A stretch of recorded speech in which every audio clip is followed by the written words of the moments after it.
Hello மக்களே, இன்னைக்கு மத்தியானம் என்ன சாப்பாடுன்னு பார்க்கலாமா? வெண்டைக்காய் பொரியல், பாவக்காய் தொக்கு, செம்ம டேஸ்ட்டாக இருக்கும் கேட்டிங்களா அந்த பாவக்காய் தொக்கு. அப்புறமா கோவக்காய் பொரியல், இதுவும் செம்ம டேஸ்ட்டாக இருக்கும். நீங்கள் வீட்டில் செய்து பாருங்கள். அதுக்கப்புறமா மாங்காய் ஊறுக்காய், டெய்லி மாங்காய் ஊறுக்காய் போட்டு நல்ல சாப்பாடு தான். அதுக்கப்புறமா கொஞ்சமாக சோறு வச்சாச்சு.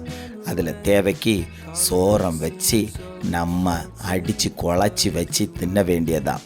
இன்றைக்கி ஒரு வெஜிடபிள் சாப்பாடு தான், மீன் ஒன்றும் கிடையாது. கூடவே இந்த சோத்துக்கு கூட சாம்பாரம் ஊற்றி விட்டாச்சு. இனி விரவி அடித்து விட வேண்டியது தான். நம்ம சாப்பிட்டா அவ்வளோ டேஸ்ட்டாக இருக்கும். நீங்கள் இப்படி சாப்பிட்ருக்கீங்களா ஃப்ரெண்ட்ஸ்? கோவக்காய் பொரியலையும் வச்சு சாம்பாரையும் ஊற்றி சோறை விரவி வாயில் வச்சா அது தேன் உருண்டை போனது போல் குழக்கு முழக்குன்னு அது வயிற்றுக்குள்ளே போயிட்டே இருக்கும். இந்த காய்கறி அதிகமாக எடுத்துக்கோங்க, நல்ல உடம்புக்கு ஆரோக்கியம். இந்த கோவக்காய் அதிகமாக எடுங்க. சுகர்காரங்களுக்கு இந்த கோவக்காய் பெஸ்ட்டு, பாவக்காய் பெஸ்ட்டு.